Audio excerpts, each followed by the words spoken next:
Hey everyone, welcome back. It's your girl Rein here with Anointed to Bling with another Trash into Treasure episode. Today I want to talk to you about how we transformed this once very old and broken down IKEA television stand into what you see here in front of you for, guess what, less than 40 bucks. Yep, you heard it right. So if you want to find out how I did it, stay tuned.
I am so sad that we lost clips between the last tutorial and this one. As we were filming them, we went to backup and we lost it.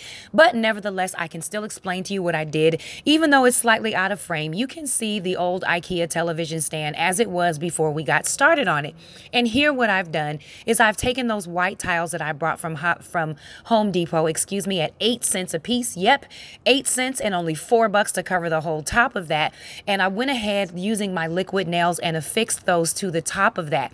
Now he only had one shelf, so I had some wood cut for about $3 to make another shelf in the same size the other one was, and that tile in my hand was 94 cents at Home Depot as well, and that little one was somewhere around 30-40 cents. So I had the idea of affixing that to the wood that I had cut to create a brand new, much more sturdy shelf inside the base. Now we did end up with some excess wood that we ended up scrapping, but for $3 you can't really beat that. So I'm really pleased with how that came out.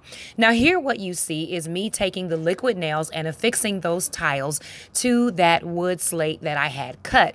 I also went ahead and painted the bottom of that just because I'm picky and I'd like for things to be well organized. We also lost the clip where I actually painted the television stand, but you'll see that in just a moment. One of the things I like about liquid nails is that it's not too liquidy. It works well and it adheres so superbly. You can use this for so many different mediums, and I love using it particularly for projects where I have to glue down tile onto wood or affix heavier things together.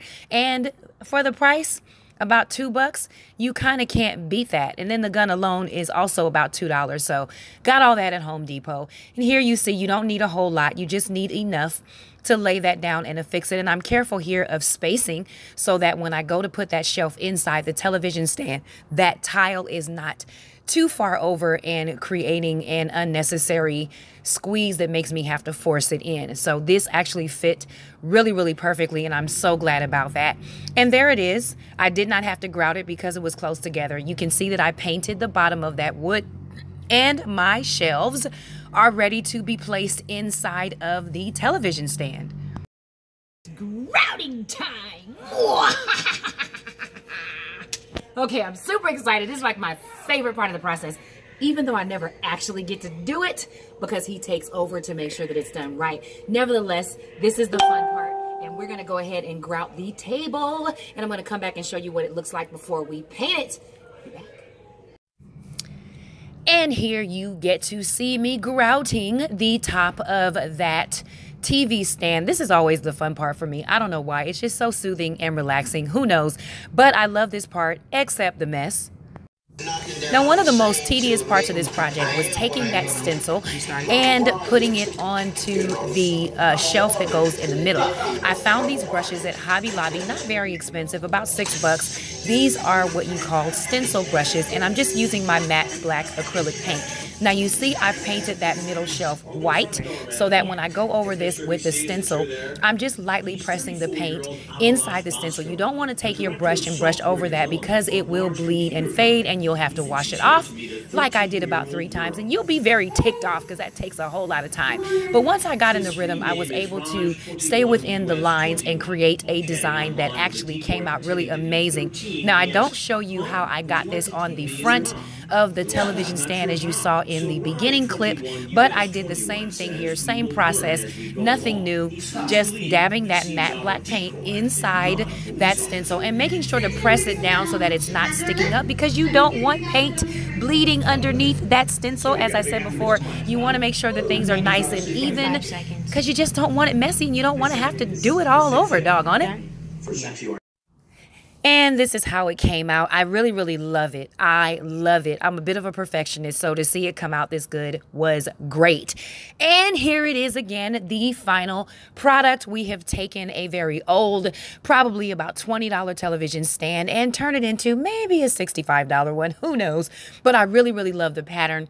I love how it came out. I love the tile work on the top. Now, if it were up to me, I would have added a design to the top of that tile, but he is a simple guy, so I did not want to override his wishes. I love the gunmetal paint that we painted this television stand in. Now, this is the same color as we used for the table, so this matches perfectly with that table. We're keeping things black, white, gray, gunmetal, maybe with a pop of color if I can convince him to do that. Who knows? But I really love how this came out. And to redo this for under 40 bucks was so amazing.